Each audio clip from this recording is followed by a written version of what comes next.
magíster María Amalia Salafia, al doctor Francisco Pastor y al doctor Osvaldo Castañeda, quienes nos acompañan esta tarde desde diversas partes del planeta. Estamos uniendo Argentina y Perú para este conversatorio internacional sobre convergencia entre enología y salud. Este es un Café Conciencia especial. Estamos celebrando el Día de la Medicina Peruana. El doctor Alberto Casas, quien también nos acompaña, nos va luego a contar un poco sobre la historia de este día. Y yo sí quiero primero agradecer la presencia de nuestros invitados y también agradecer la presencia de cada uno de ustedes en sus casas, conectados en sus celulares y computadores. El día de hoy vamos a tocar este tema súper interesante. Muchas veces estamos con el discurso de que el alcohol es malo para la salud, y eso es lo que nos enseñan desde niños hasta muy grandecitos. Y por el otro lado tenemos toda esta corriente de que nos dicen que debemos beber una copa de vino al día para tener salud.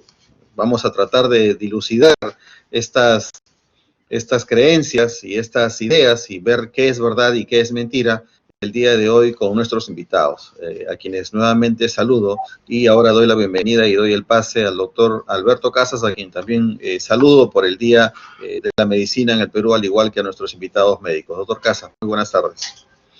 Buenas tardes, Segundo, y muy buenas tardes a nuestros invitados de lujo que tenemos el día de hoy, a la magíster Amalia Salafia, vicerrectora de la Universidad Massa, al doctor Raúl Pastor, jefe de la Cátedra de Enología y Medicina Interna en Buenos Aires, al doctor Osvaldo Castañeda, referente de la reumatología peruana, latinoamericana e investigador, además de docente universitario, y a todas las autoridades que han tenido la gentileza de acompañarnos. Hoy día, pues sí, en mi calidad de vicerrector de investigación médico, permítanme darles unas palabras, además con el saludo de la magíster Leni Bravo, directora de la Escuela de Medicina. Conversé con ella hace unos minutos. Actualmente está haciendo una gestión en paralelo, no puede estar con nosotros, me dio las disculpas del caso, obviamente.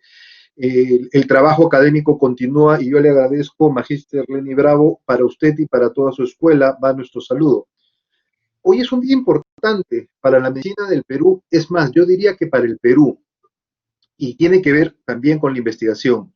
En 1885, un estudiante de medicina del último año, Daniel Alcides Carrión, plantea un trabajo de investigación para su tesis, para optar el grado de médico, en el que era entonces el Colegio de la Independencia, lo que era la Facultad de Medicina de San Fernando. Carrión había visto de que muchas personas se enfermaban de un mal que le llamaban la fiebre de la oroya, y había una enfermedad pustulosa verrucosa que le llamaban la verruga peruana. Y él plantea, por lo que había observado, que había un nexo en común. Él vi que la verruga peruana, tanto como la fiebre de la oroya, aparentemente tenían algo en común. ¿Y qué es lo que decide hacer? Él agarra y se inocula él mismo, bueno, un compañero le inocula de una verruga parte del componente sanguíneo y se lo inoculan a Carrión. ¿Y qué es lo que hace Carrión? Día a día va anotando lo que va sucediendo y lo que le va pasando a su organismo. El final fue trágico. Daniel Alcides Carrión fallece, pero para los que hacíamos ciencia nos dimos cuenta y se dan cuenta que une el círculo y demuestra la conexión entre ambas entidades nosológicas. Carrión fallece y nos deja un hito de lo que es el estudiante de medicina número 1 y lo que debe hacer el médico número 2. El estudiante de medicina que debe dar lo último por su paciente y debe de seguir con él hasta después de la muerte. Y el médico en que su función no solamente es curar, sino que seguir con el paciente, confortar al paciente como lo hicieron todos los amigos de Carrión, todo el grupo que forma luego la Sociedad de Estudiantes de Medicina y que sientan ese ejemplo. Y esto todavía, fíjense, es tan importante en el Perú el rol de los estudiantes de medicina, que en el Perú el color de la medicina, y lo ubicamos por la medalla doctoral, en el Perú la medalla doctoral de medicina tiene una cinta de color morado. Es parecido al de mi corbata. No sé si se nos traen, pero esta corbata es morada, por eso me la he puesto. Y no solamente la medalla doctoral en el Perú tiene la cinta morada, el Colegio Médico del Perú como color oficial tiene el color morado. ¿Por qué? Porque el uniforme de los estudiantes del Real Colegio de Medicina y Cirugía de San Fernando usaban su chaqueta negra con morado. De los estudiantes de medicina es que el Colegio Médico adopta ese color y por eso que lo llevamos. No es por el Señor de los Milagros, que algunos creen, no, no es justamente por el Colegio de Medicina y Cirugía de San Fernando, que los fernandinos gustamos de llevar ese color.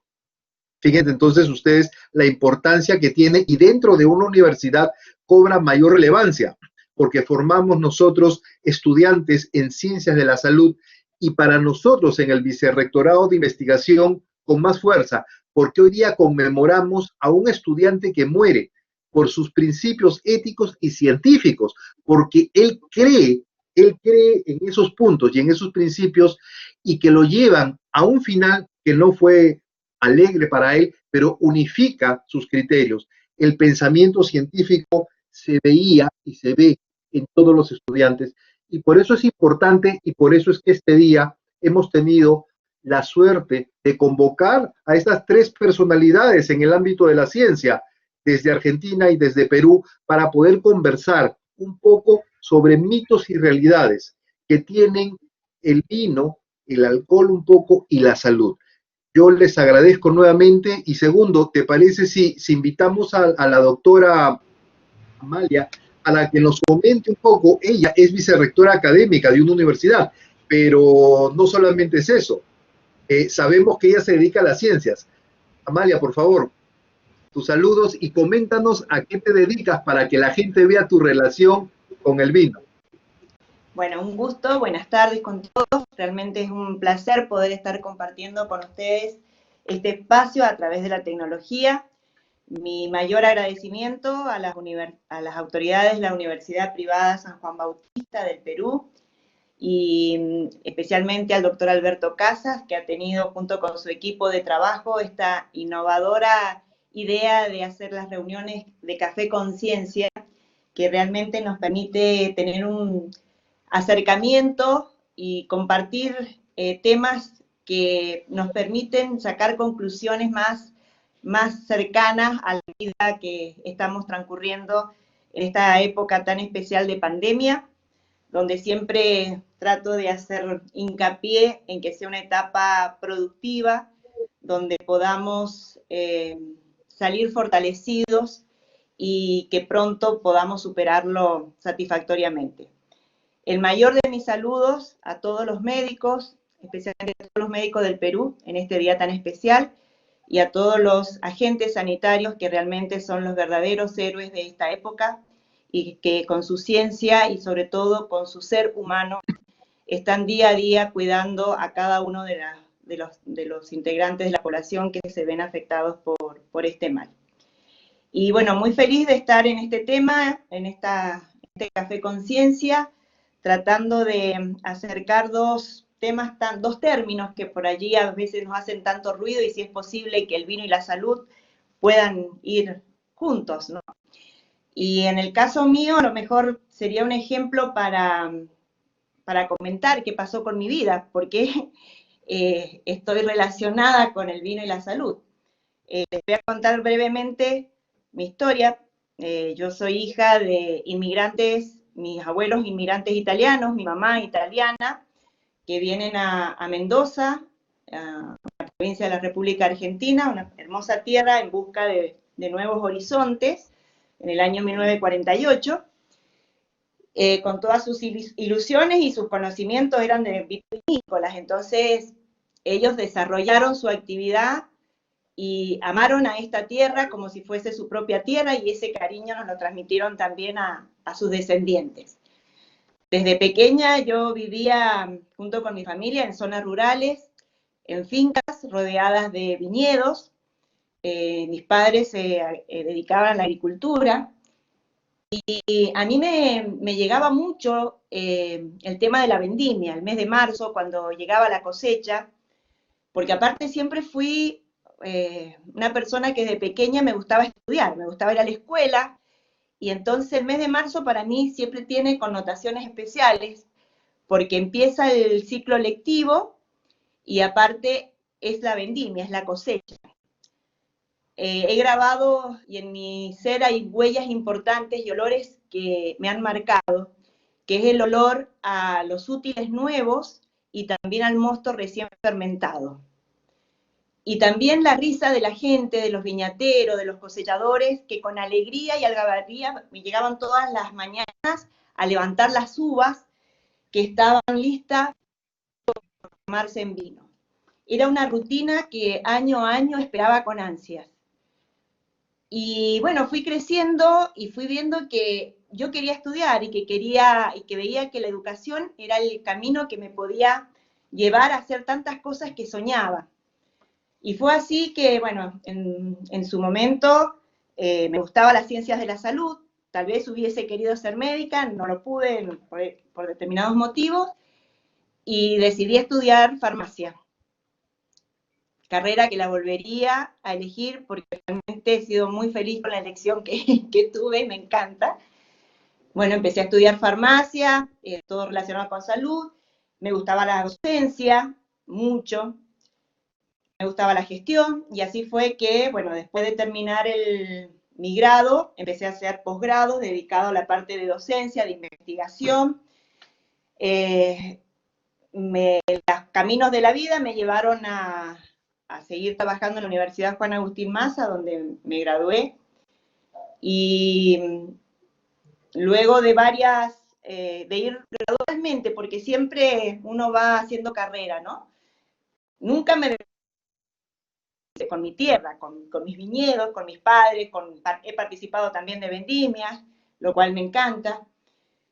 Y así fue que llegó un momento que me ofrecieron cumplir el rol de decana de la Facultad de Enología y Agroindustrias. Entonces yo decía, ¿cómo voy a hacer si soy farmacéutica? Que no, era algo que como por ahí me hacía ruido, decía incompatible. Y no, porque, bueno, yo soy muy creyente y sé que Dios siempre nos va poniendo las personas justas en los momentos adecuados, y lo que sí uno tiene que tener en claro qué quiere ser y qué quiere hacer en la vida. Y invocándolo siempre he tomado, por lo menos hasta ahora, decisiones correctas.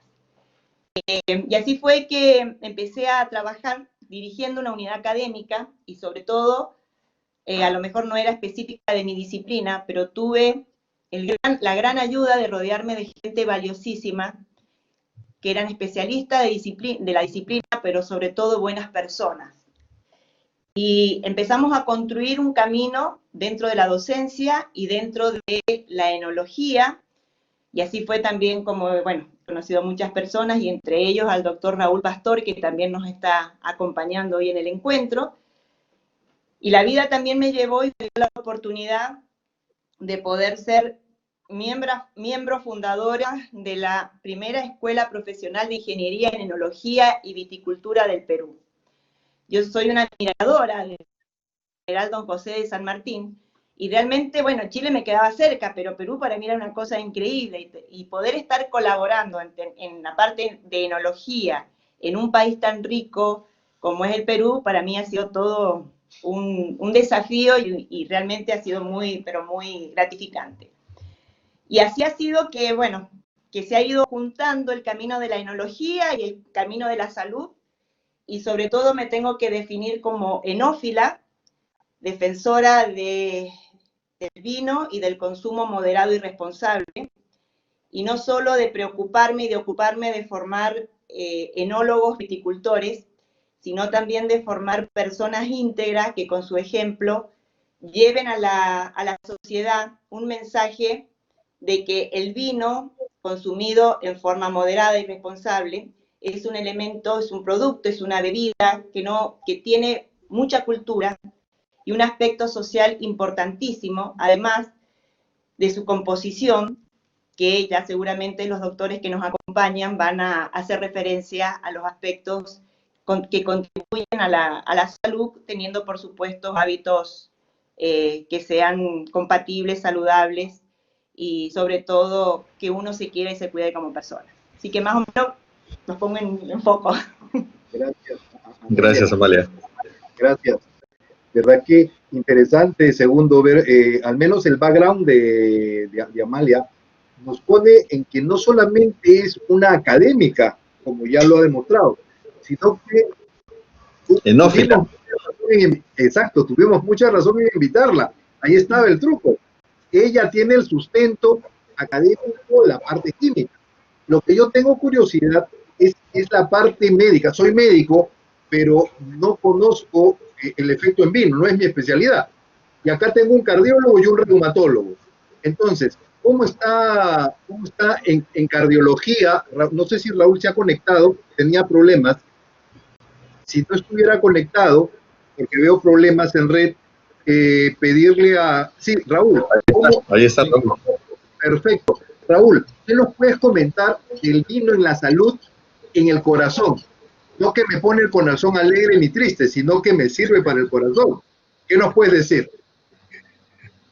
Bueno, antes que nada, Alberto, muchísimas gracias por la invitación. Amalia, muy lindas tus palabras y es una alegría volver a reencontrarnos, aunque sea por este medio virtual. Y también un gusto saludarte, Osvaldo, que estuvimos charlando un ratito, pero ahora formalmente. Al doctor Segundo, también León. Bueno, es un placer conocerlos. Y gracias por la iniciativa de armar esta reunión que es tan importante para llevar un poco, salir un poco de nuestra concepción de que el científico o el investigador está en una torre de marfil lejos del común del entendimiento de la gente, y bueno, y eso es, creo que es, digamos, el aporte importante de divulgar la ciencia. El vino, desde los orígenes, el vino está relacionado con la salud. El vino nace aproximadamente hace 7.000 años en las regiones de la Mesopotamia, de Medio Oriente, en la región de Armenia. Otros ubican también orígenes en China. La cuestión es que desde los orígenes, las primeras fermentaciones que se hicieron espontáneamente, nadie lo hizo al vino, se hizo solo, por efecto de la fermentación de la Saccharomyces cerevisiae, que está naturalmente en la piel de la uva. Accidentalmente, bueno, empezaron a producirse estas primeras fermentaciones y esto se vio que era muy bueno, además de muy rico, y bueno, por la observación, por la mera observación, se empezaron a vincular aspectos de su consumo con la salud. De hecho, está en la primera farmacopea médica, que es una tablilla de arcilla, que está, digamos, cuneiforme, que está escrita por cinceles, y el vino está en los registros de esas primeras medicaciones o yuyos, fármacos que llevaban los médicos antiguos en su bolsa. Llevaban yuyos, pero también llevaban hierbas, medicamentos naturales, pero también llevaban vino. Entonces, desde el mismo origen el vino está relacionado con la salud. Ha pasado por muchísimas circunstancias, el vino está mismo en el concepto litúrgico, digamos, de la religión, como uno de los misterios de la fe. Está también en la investigación, ¿no? Y el vino cuenta con miles de estudios de investigación. Uno hace búsquedas en las bases de datos electrónicas hoy y encuentra estudios de investigación en las más variadas expresiones de la biología. Entonces todo esto llevó a que la observación le diera a la salud y a los médicos la oportunidad de estudiar cuáles son los beneficios que acarrea el vino en la salud. Hubo un clic, hubo un momento bisagra en la historia del vino y de la salud, y fue en el año 1992 cuando por primera vez se publica en la revista Lancet el estudio de la paradoja francesa, que fue conducido por el profesor Serge Renaud, un profesor investigador francés que desarrolló gran parte de su carrera en Canadá, pero este estudio, el de la paradoja francesa, lo hizo en Europa, Y bueno, él encontró justamente por esta relación epidemiológica que las comunidades francesas que tenían un consumo muy alto en grasas, pero también que tenían un consumo importante de vino tinto con sus alimentos, tenían la mitad de los eventos cardiovasculares comparado con otras sociedades occidentales que tenían una comida igualmente continental, es decir, muy cargada en grasas y sabemos cosas nutricionales no saludables, y tenían el doble de estas comunidades occidentales que no consumían vino. Esto fue el famoso hallazgo de Renault de lo que se llamó en su momento la paradoja francesa. Es uno de los estudios de investigación más citados de la literatura médica, y nosotros fuimos en el año 2017 digamos, el único país que recordó esa publicación, ese hallazgo científico. Nosotros aquí, junto con el Ministerio de Ciencia en Argentina, la Embajada de Francia, la Organización Internacional de la Viña y el Vino, hicimos un evento recordatorio de la publicación de la paradoja francesa. Trajimos en esa ocasión, en el 2017, a una de las colaboradoras más estrechas del profesor Serge Renault, que es la profesora Dominique Lanzmann-Petitori de París. Ella está en un hospital de París trabajando. Es una muy eminente profesional dedicada a la epidemiología y lo acompañó a Renault en esta trayectoria de la paradoja francesa. Ese fue el momento bisagra en donde se relacionó el vino con la salud de forma científica por un hallazgo epidemiológico que fue muy importante, porque reducir el 50% la incidencia de eventos cardiovasculares fue realmente trascendente, ¿no? De hecho, hoy por hoy cualquier estudio que se publica con polifenoles o con vino, siempre está la mención al estudio de la paradoja francesa. A partir de allí, bueno, se relacionó también el resveratrol.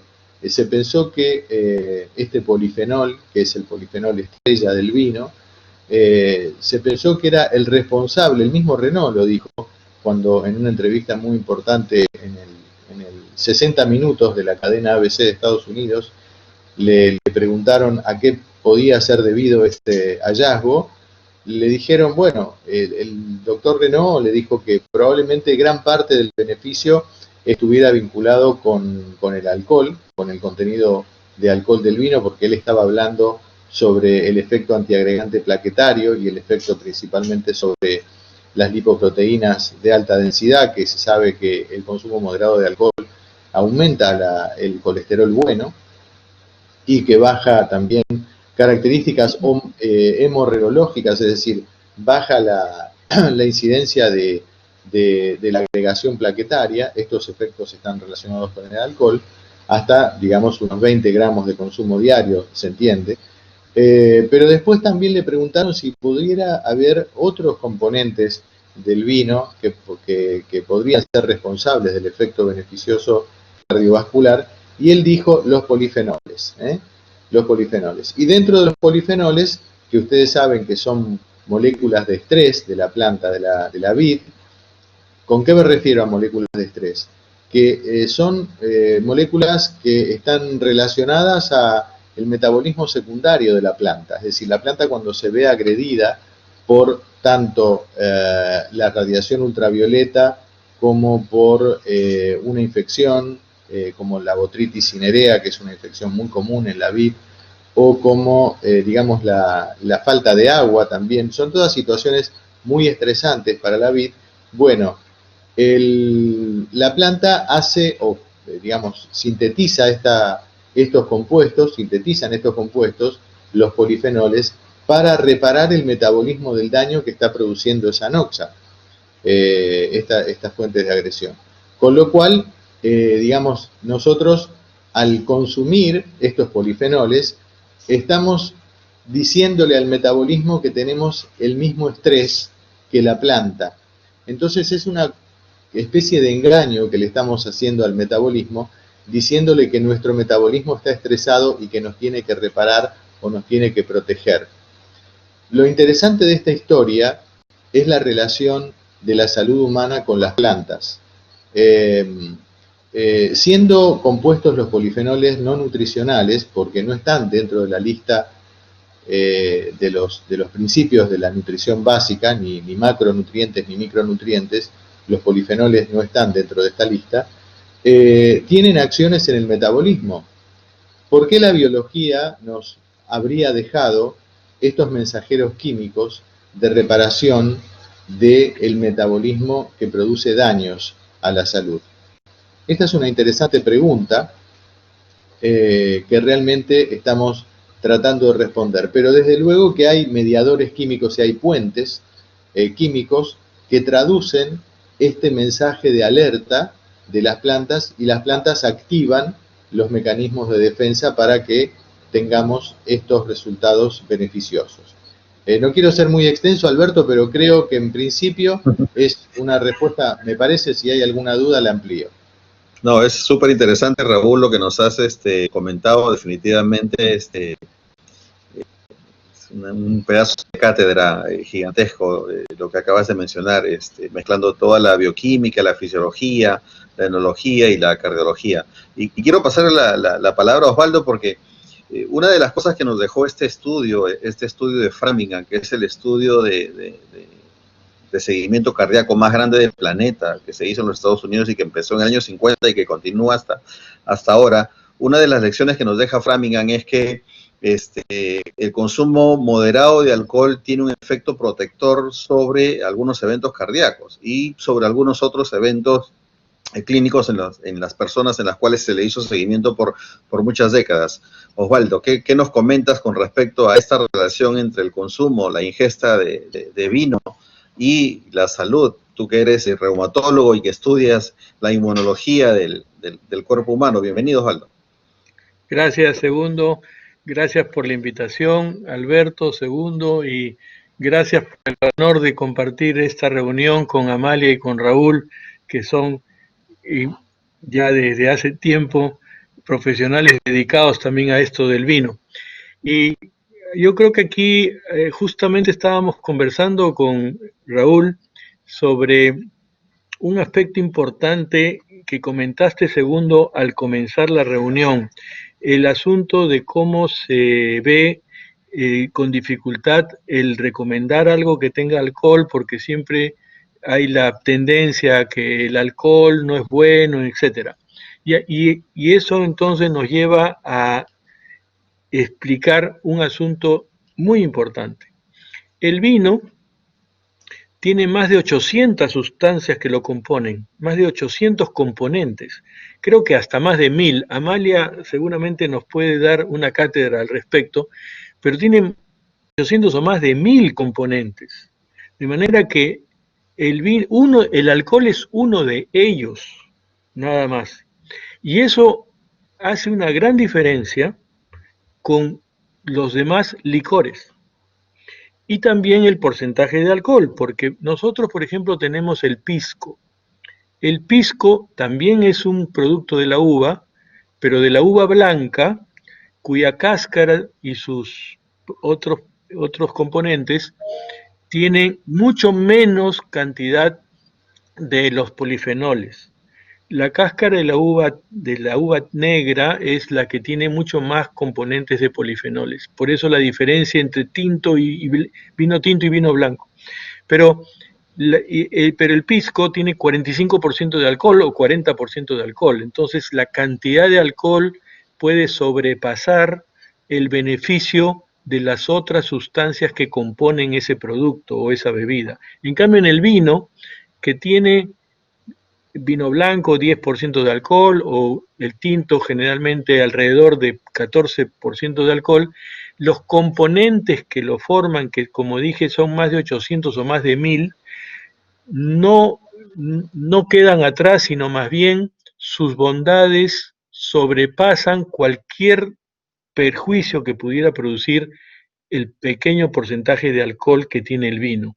Y aquí hay que enfatizar, porque ha habido estudios, incluso también en Lancet se publicó el año pasado o el año antepasado, no me acuerdo bien, creo que el año antepasado, un estudio donde ponía en tela de juicio cualquier cantidad de alcohol, diciendo de que aunque sea la mínima cantidad de alcohol, disminuía la sobrevivencia de los seres humanos.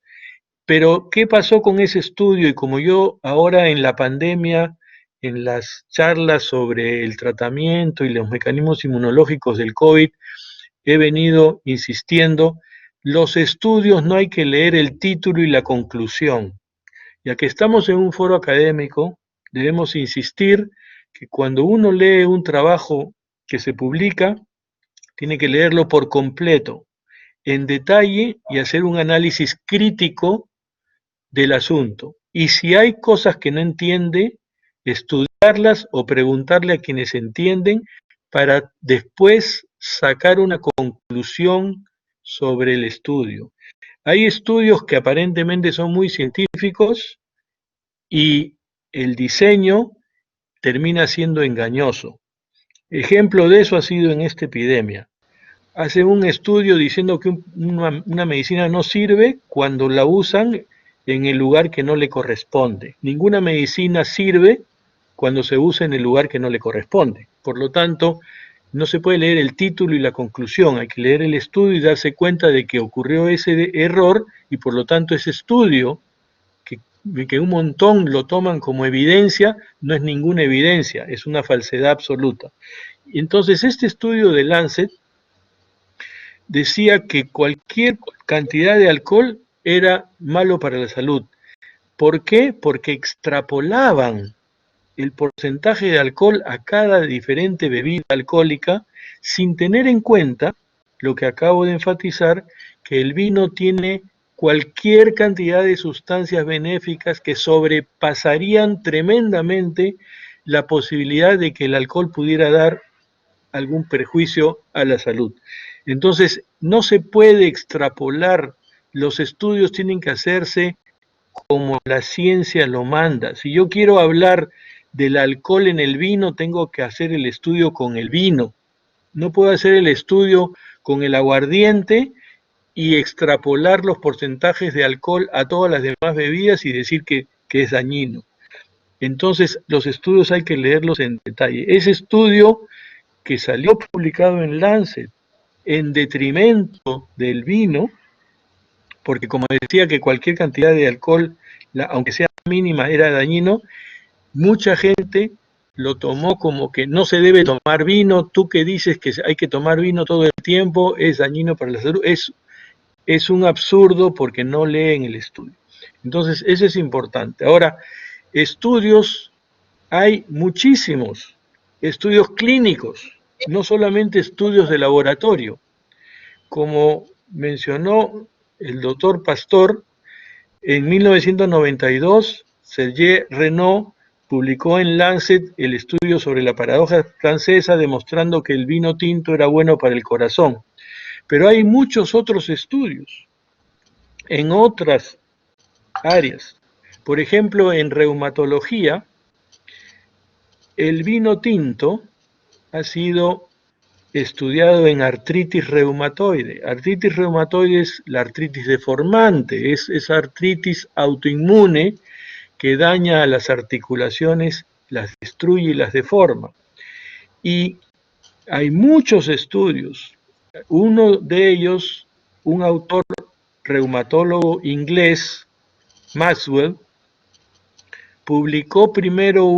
presentó en un congreso de reumatología de Estados Unidos, que son sumamente exigentes, un estudio donde demostraba que la ingesta diaria de vino producía estadísticamente significativa una mejoría del dolor, de la calidad de vida, pero lo más sorprendente, del daño estructural.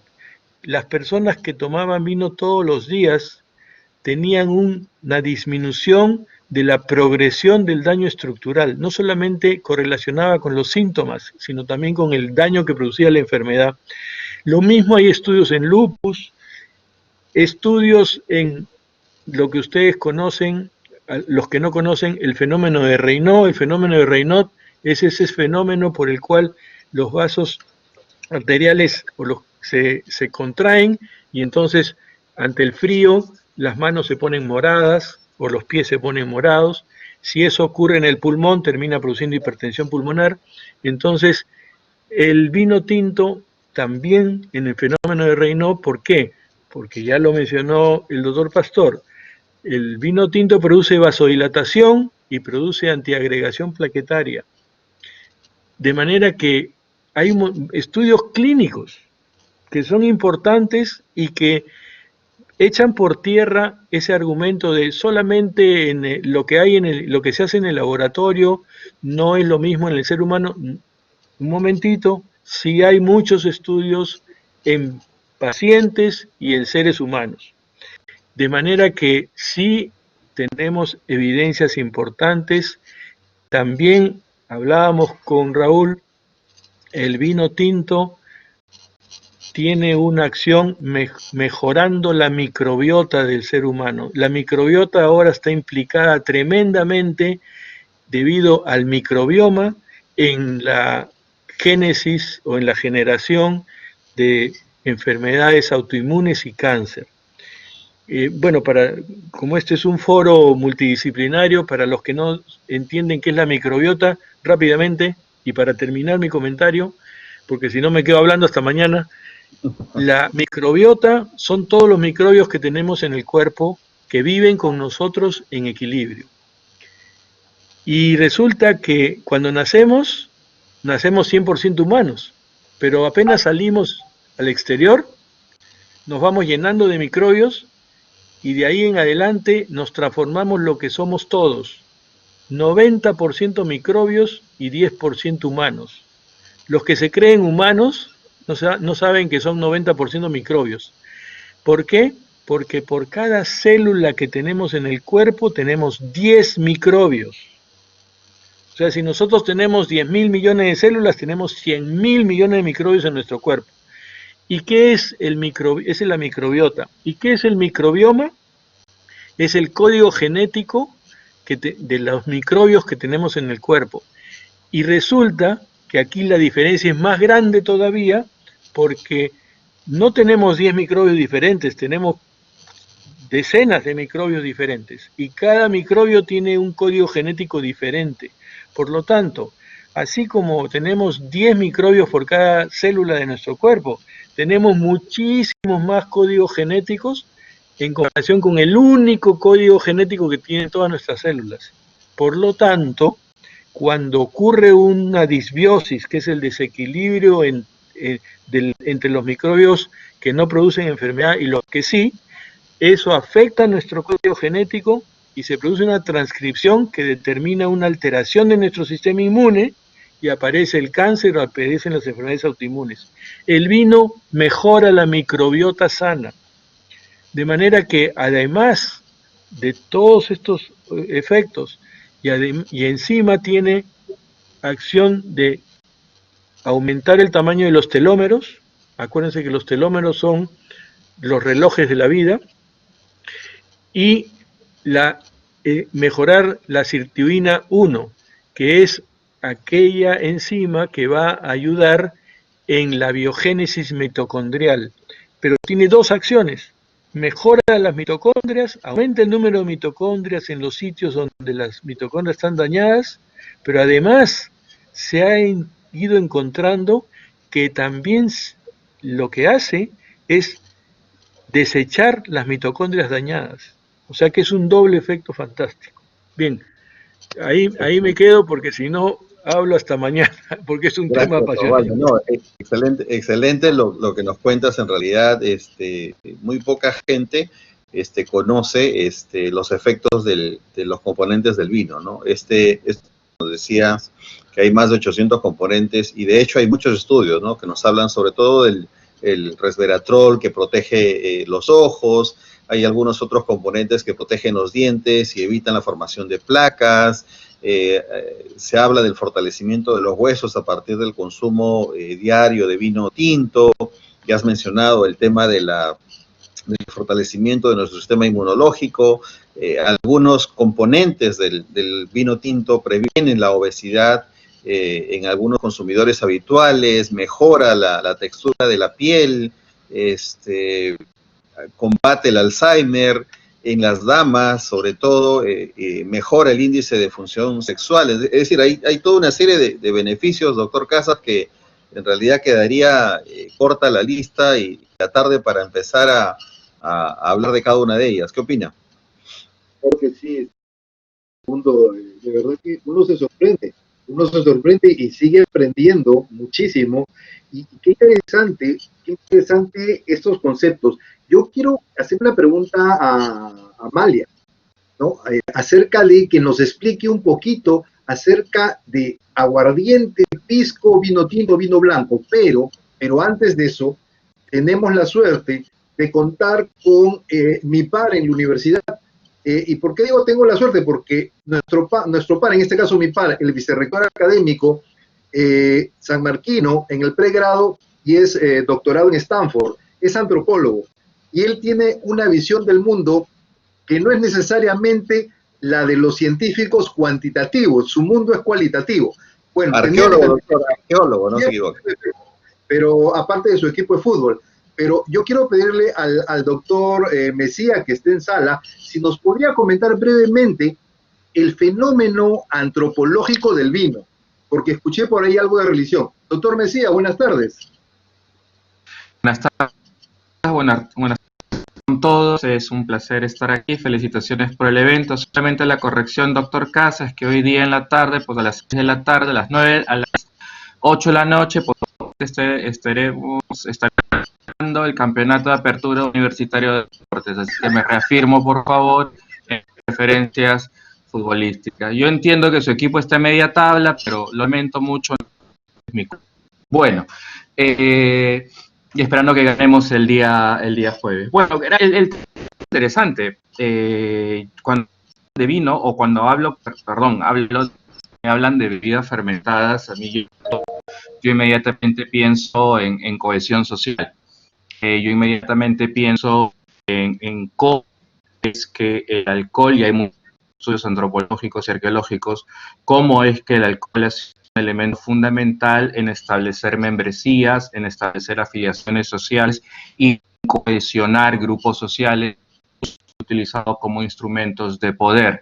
El control de la circulación, de la producción, circulación y distribución de alcohol en el mundo antiguo ha sido un elemento muy importante y hegemonía de grupos sociales. Yo pienso, por ejemplo, con los chinos, los 9000 años antes, les ocurrió hacer lo que le llaman vino de arroz con miel, ¿no? Que es básicamente las primeras evidencias que tenemos. Y luego vamos al área en Georgia, y luego ya en estamos hablando 4000 ya estamos presumiendo las primeras ciudades de estado, Sumeria, donde estamos teniendo ya evidencias de semillas de uva en recipientes, en grandes tinajas y vasijas asociadas a áreas de producción de construcciones monumentales. Entonces, nos vamos a los Andes también, particularmente en mis excavaciones en Nehuántara, he encontrado una abundancia de consumo de cerveza de maíz, lo que se le llama, ¿no? Vino de maíz, en fin, ¿no? Maíz fermentado, que llamamos nosotros, ¿no? Con una gran prevalencia de producción de esta bebida en todos sus fases productivas, ¿no? Asociado a grandes recipientes, cántaros, botellas, ¿no? Todo esto asociado a grandes canales o festines religiosos, ¿no? En las áreas principales más importantes religiosas de China. Entonces, y doctor Casas, hablamos de religión, más que eso, al concepto un tanto más profundo. En estricto sentido antropológico, el alcohol viene a ser un elemento muy importante para cohesionar grupos. Lo interesante de todo esto es quién controla la producción, distribución o circulación los vinos, etcétera, etcétera. Estoy hablando del mundo de las bebidas fermentadas. ¿Quién lo controla? ¿A quién se les entrega y cuál es el valor de cambio para acceder a estos brebajes, ¿no? En el mundo antiguo, fundamentalmente, el valor de cambio era fuerza de trabajo. Fundamentalmente, fuerza de trabajo. Trabaja, construye, ayúdame a construir el templo, ayúdame a construir mi palacio, y en recompensa yo te doy comida y te doy bebida. Esto es muy claro. El vino, ahora nosotros tenemos una concepción un tanto distinta, aunque si nos vamos un poquito más ya al punto de vista macro de la circulación y producción de bebidas en el mundo contemporáneo, vemos evidentemente cuál es el índice más alto de consumo actualmente de bebidas alcohólicas per cápita. ¿Quién lo tiene? No lo tiene ni Polonia ni Rusia. Se sorprenden ustedes, lo tiene el Reino Unido. El Reino Unido lo tiene. Entonces, ¿por qué lo tiene el Reino Unido? Hay que ver cuáles son los elementos fundamentales, sociales, que en este consumo de bebidas alcohólicas. Entonces, siempre hay un sustrato social en todo esto. A mí particularmente cuando pienso en bebidas fermentadas, en el mundo antiguo pienso en poder. Poder, control y organización social. Eso es, y me hablan de religión, sí, la religión, pero yo la religión la entiendo como un constructo social. Entonces, este constructo social se fundamenta sobre mecanismos para controlar a diversos grupos sociales, ¿no? Bueno, parece muy interesante, Cristian, de verdad tu aporte, y de alguna manera va sumando a este diálogo, a este café, donde tenemos puntos de vista científicos en todo nivel. Los científicos, llamémosle así, los que yo les llamo los quanti y los quali. Y me parece excelente, porque así cerramos círculos. De verdad que te agradezco mucho tu presencia y tu intervención. Muchas gracias, Cristian. ¿Un comentario, Alberto? Claro que sí. Amalia, perdón, con tu cámara, Amalia. Perfecto. Sí, perfecto. Osvaldo. Sí, Osvaldo, dime. Un comentario rápido para completar también, que me había olvidado de decirlo, la pregunta es de el vino tinto tiene acción anti-interleuquina 1, anti-interleuquina 6, anti-COX y o sea, tiene acción antiinflamatoria porque el resveratrol funciona inhibiendo todas esas citoquinas inflamatorias y sustancias inflamatorias. Eso está recontra bien demostrado y estudiado incluso en artrosis, etcétera, y en osteoporosis, etcétera. Y en cuanto a la religión, no nos olvidemos, porque efectivamente la distribución y el uso del vino ha tenido una connotación de manejo de poder, pero también no nos olvidemos que el vino tiene una connotación sacra. En Sumeria había los dioses del vino, que había el dios del vino y la diosa del vino. En Roma y en Grecia, Dionisio y Baco, o Baco y Dionisio, en Grecia. En Egipto, el dios del vino era Osiris. O sea, había un dios del vino. Y eso es importante porque uno reflexiona, ¿por qué había un dios del vino? Porque el vino era un producto sumamente importante y me parece, sí, Raúl comentó, el papiro de Ebers, 1000 años antes de Cristo, es el tratado de medicina más antiguo del mundo y ahí se cita el papel medicinal del vino. En el texto Charaka Smita de la India, 2000 años antes de Cristo, también se cita el papel medicinal del vino. En la China también. En la primera farmacopea del mundo, que fue en Europa, también estaba el vino con su connotación de de los beneficios para la salud que tenía. Y si no reflexionamos finalmente también de la connotación sacra del vino. En el judaísmo y en el cristianismo, el vino tiene una connotación sacra.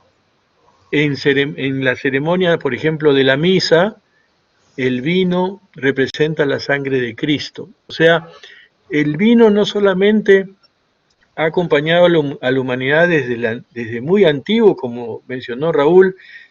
Hay vestigios de 7.000 años antes de Cristo en el norte de Irán, en Armenia, sino que también ha acompañado el vino como algo importante para la salud y algo importante para la religión.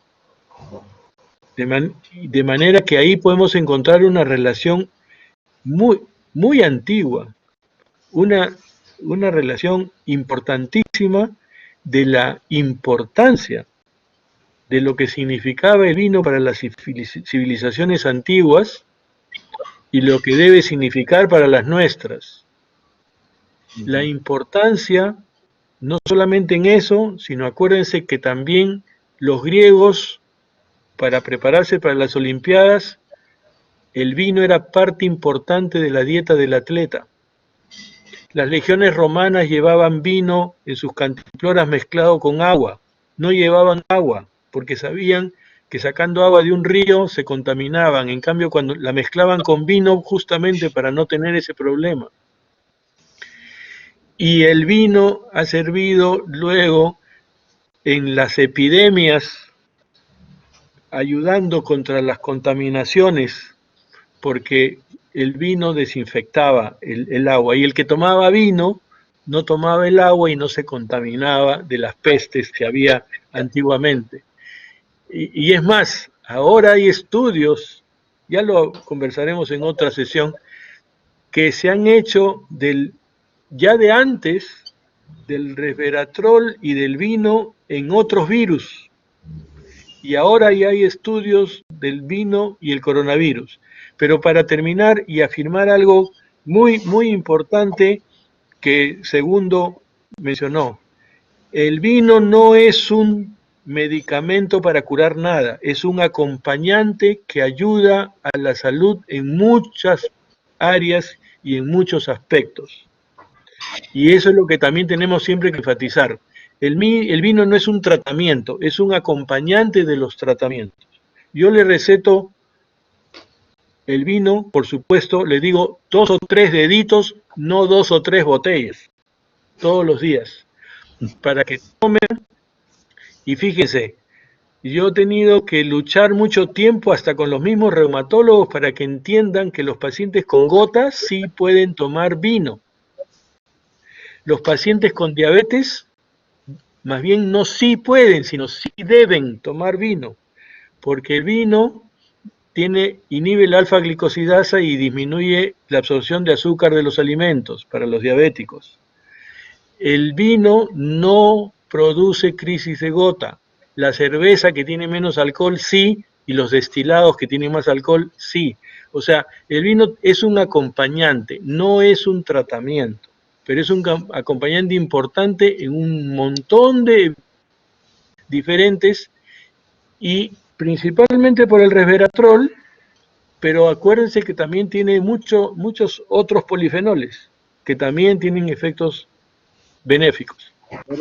Y justo, doctor Casas, disculpe que lo interrumpa, pero acá nos están preguntando justo en el chat si hay una relación del vino con la rosácea, ¿no? Y bueno, de repente Osvaldo pueda profundizar un poco más, pero sabemos que la rosácea tiene al alcohol, al consumo de alcohol en general, como una especie de gatillo iniciador de la crisis de rosácea, ¿no? Efectivamente, probablemente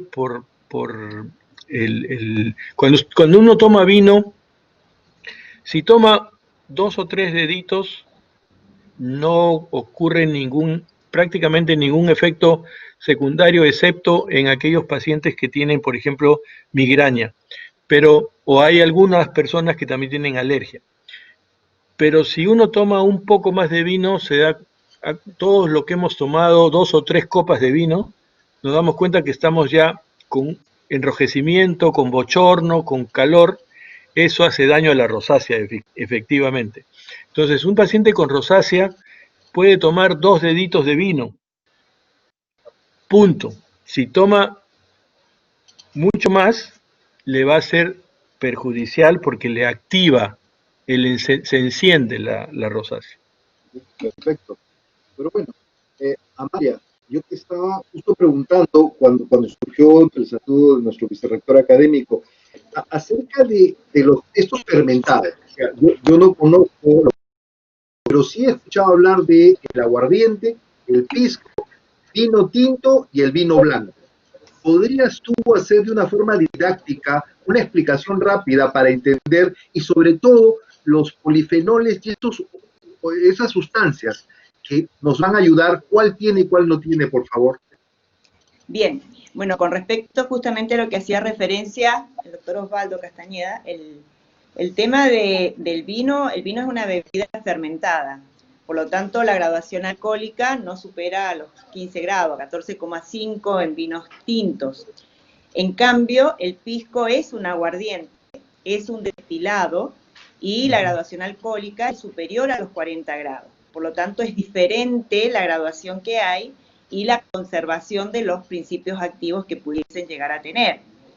Esto también es la percepción, digamos, desde el punto de vista sensorial en los consumidores, es bastante marcada, es decir, hay personas que les gusta consumir bebidas alcohólicas, algunos con mayor graduación, como son los destilados, y otros no, como el fermentado, como es el caso de los vinos. En el caso del contenido de resveratrol y otros polifenólicos, los vamos a encontrar justamente en mucha mayor concentración en las uvas tintas, sobre todo en el ollejo y también en la semilla. Yo había escuchado en una conferencia también del doctor Raúl Pastor, donde se preguntaba si uno consumía las uvas en fresco, también si no estábamos consumiendo resveratrol en fresco en nuestra dieta. Y esto es muy marcado en la tendencia en la donde se propicia este consumo moderado, pero también acompañado de buenos hábitos, de ejercicio, es decir, es todo un estilo de vida que lleva también a estar en concordancia con la definición de lo que es la salud de acuerdo a la Organización Mundial de la Salud, ¿no? Donde la salud es un estado de completo bienestar físico, mental y social, y no solamente la ausencia de afecciones o de enfermedades. Y en esto quisiera hacer hincapié en algo que hacía referencia también los doctores anteriormente, el hecho de que el vino como tal también se lo considera que un aspecto muy importante social, porque el mejor vino es aquel que se comparte con amigos, con la familia, con la pareja, y se acompaña con comidas, con el maridaje. Y traigo a la mesa de discusión o para poner de lo que es el valor cultural y la gastronomía justamente que tiene el Perú, reconocida a nivel internacional, y la oportunidad que todavía hay mucho por explotar de los buenos vinos del Perú que mariden esos excelentes platos, ¿no?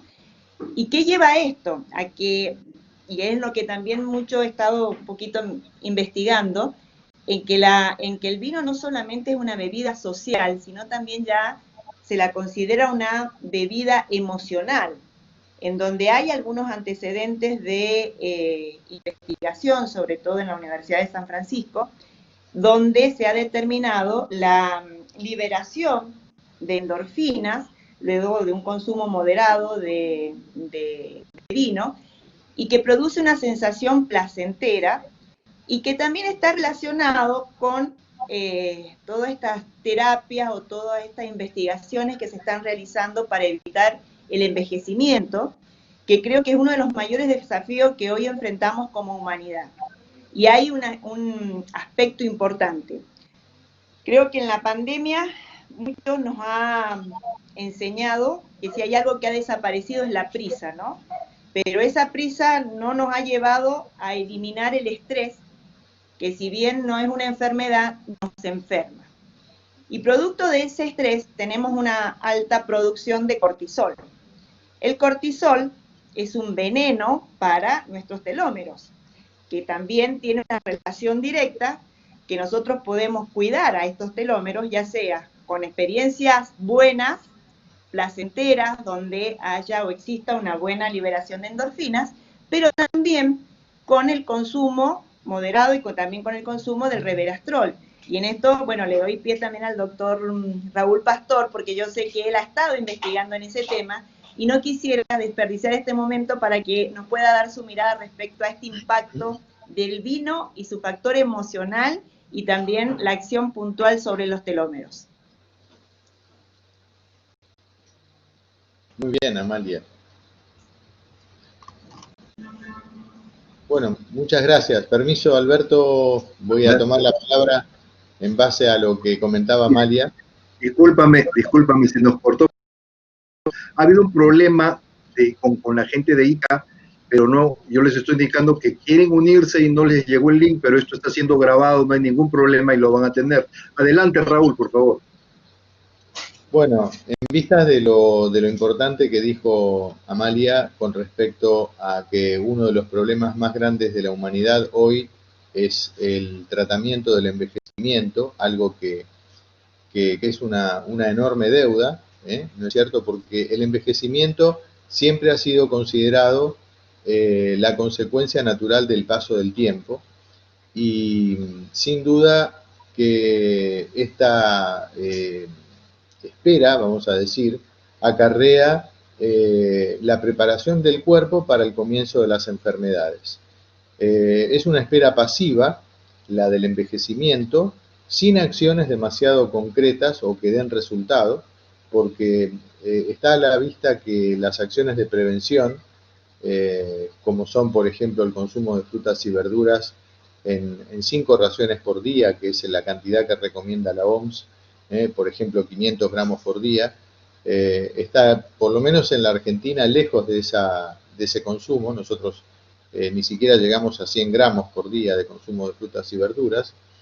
La actividad física es cada vez más complicada, porque no solamente por esta cuarentena, sino porque ya veníamos con un estilo de vida sedentario que es muy favorecido por los controles remotos y por los servicios de delivery que digamos, auspician el sedentarismo, ¿no? Por otro lado, la dieta, que tampoco es demasiado saludable, porque hoy por hoy, digamos, hay poca conciencia social sobre que hay un montón de productos comercializados y que son producidos industrialmente, que son ultraprocesados, mejor dicho, también, con colorantes, espesantes, gelificantes, que no tienen ninguna investigación de respaldo sobre los efectos sobre la salud. Y sabemos que las sustancias químicas que están involucradas en esta composición de alimentos directamente van a ser basura metabólica indigerible. Nosotros no tenemos las enzimas en los lisosomas celulares que puedan digerir compuestos químicos de la industria de los alimentos. Por eso es que hay que auspiciar y hay que promover la alimentación natural, la alimentación de nuestros abuelos, sin tantos productos, digamos, ultraprocesados o comercializados, envasados o ultra refinados. Entonces, aquí vamos al resveratrol y a los polifenoles. Son las estrellas de esta historia del vino, porque principalmente del vino tinto me voy a referir, porque ya les digo, estos polifenoles lo que hacen es reparar los daños del metabolismo. Son verdaderos mensajeros de alerta de las plantas que participan muy activamente en todos los procesos del metabolismo que han sido dañados por la respiración oxidativa directamente.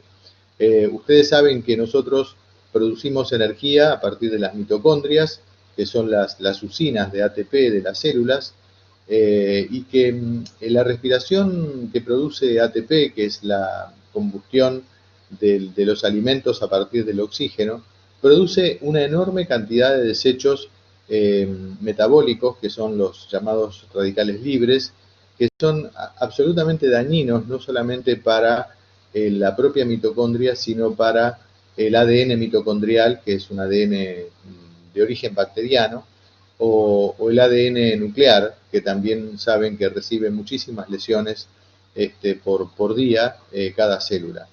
¿Esto qué ocurre? Que el resveratrol o los polifenoles mismos van como restableciendo o reprogramando la epigenética del ADN. Y me voy a referir brevemente a esto de la epigenética.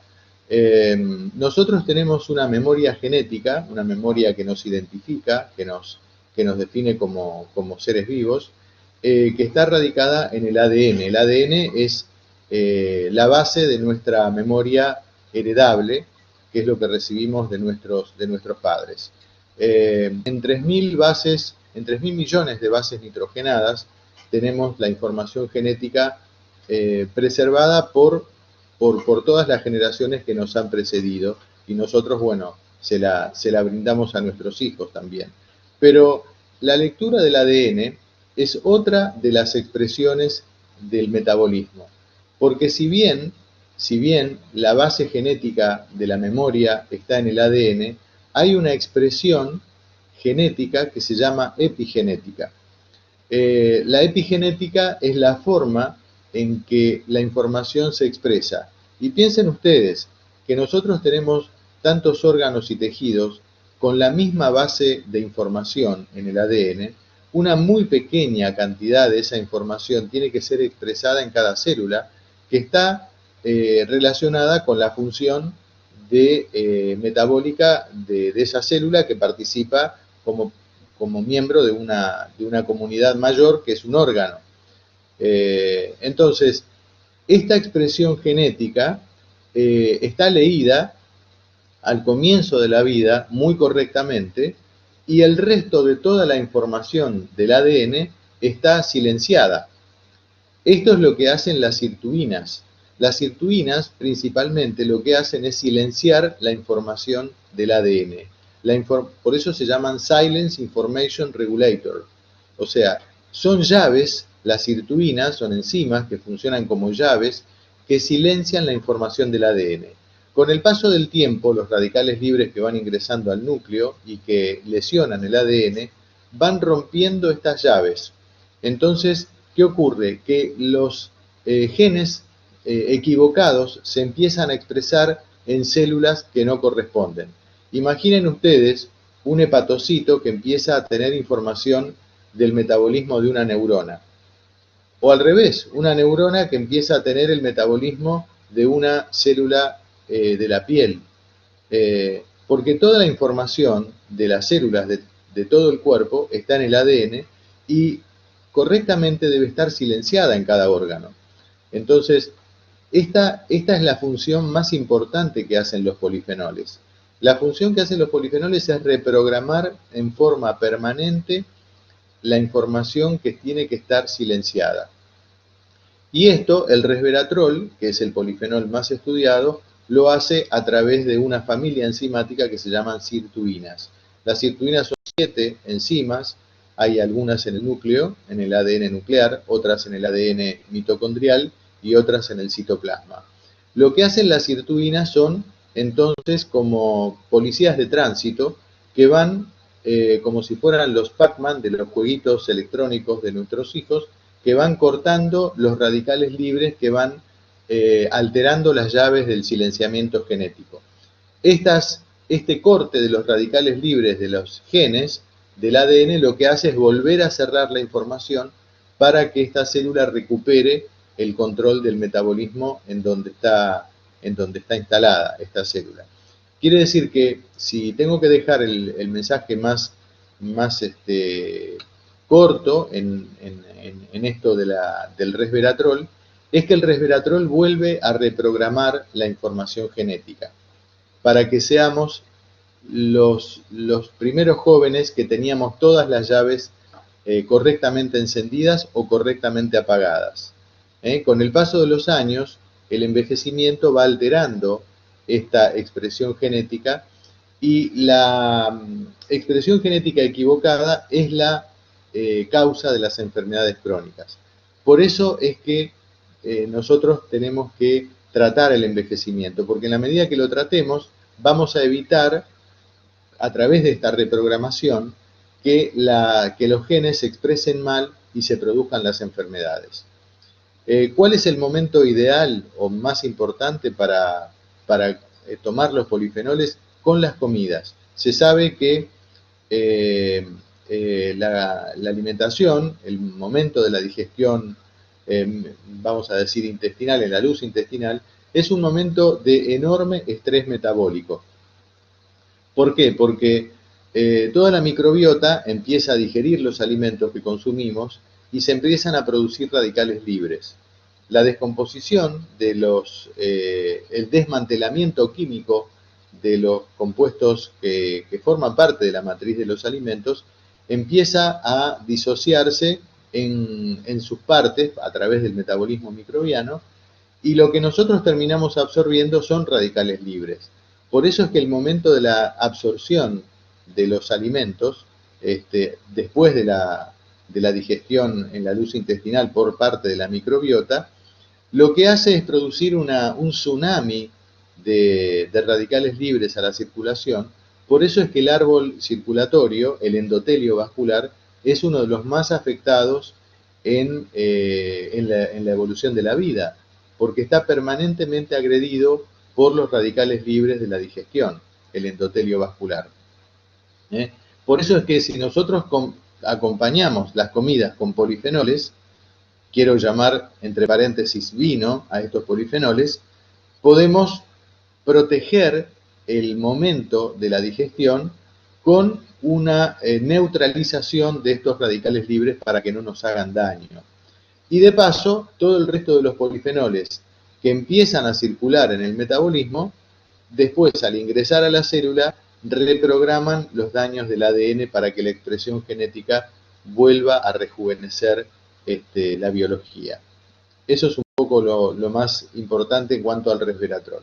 Ahora, un paréntesis especial en cuanto a lo que hoy es el consumo de vino. En la región de las Américas tenemos un consumo de 8 litros de alcohol per cápita.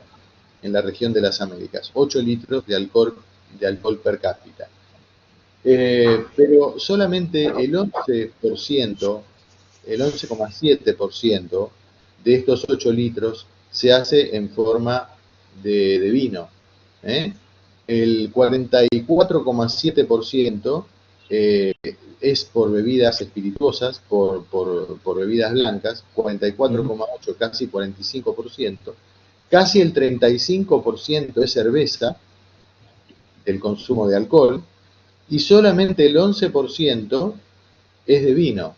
Entonces, yo quiero llamar la atención en que estamos con una herramienta muy poderosa para la prevención de las enfermedades y para el tratamiento nutracéutico del envejecimiento, con una bebida que tiene muy poco impacto todavía en la nutrición. Muy poco impacto todavía en la nutrición. Porque lo que se toma como alcohol todavía son formas de alcohol que no son saludables, porque no vienen acompañados con la cantidad de polifenoles que tendría que tener el alcohol. Primero, para proteger el propio metabolismo de la digestión. Y segundo, como decía recién Osvaldo, para protegernos del propio alcohol. Porque los polifenoles del vino lo que hacen es proteger también el consumo de alcohol. El consumo que podamos tener de alcohol. Pensemos que el alcohol es un derivado de un hidrocarburo, que es, digamos, la conjugación de un oxidrilo a uno de los carbonos de esta molécula, por eso es que es un derivado, pero que es una agresión ambiental a las células. Las células lo interpretan como una molécula que agrede, digamos, como una molécula del ambiente que agrede a su metabolismo. Y la célula se trata de proteger. Ahora, ¿cómo lo ha tratado de proteger en la evolución?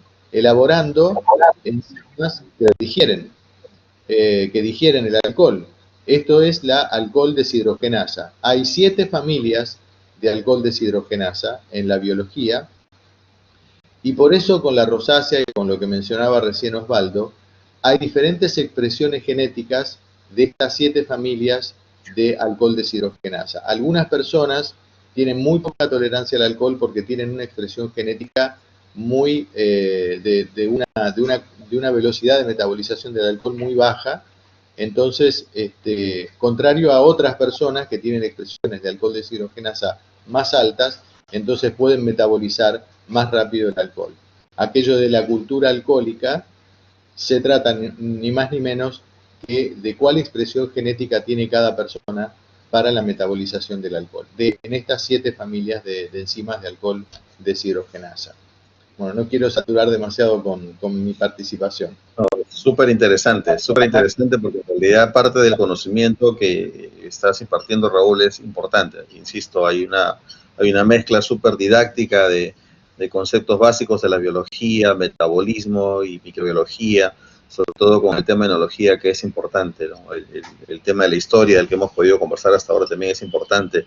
Y de hecho de que, por ejemplo, uno de los médicos más importantes del planeta en la historia, que fue Avicena, este médico persa, de lo que es ahora la meseta del Irán, escondidamente le recetaba vino a sus pacientes, porque en la cultura, la religión musulmana está prohibido un tema religioso, está prohibido el consumo de alcohol, pero él consumía vino, decía, para prevenir enfermedades, pero además, por debajo de la mesa, de repartir vino a sus pacientes, ¿no? Entonces, porque sabía del efecto de la mejoría que causaba para algunas patologías, para algunas enfermedades. Doctor Casas, interesante, ¿no? De verdad que ha sido una tarde amena, entretenida, ha sido una tarde de ciencia, de un compartir conocimientos por personalidades que de verdad nos han llenado a nosotros los asistentes y hemos salido aprendiendo.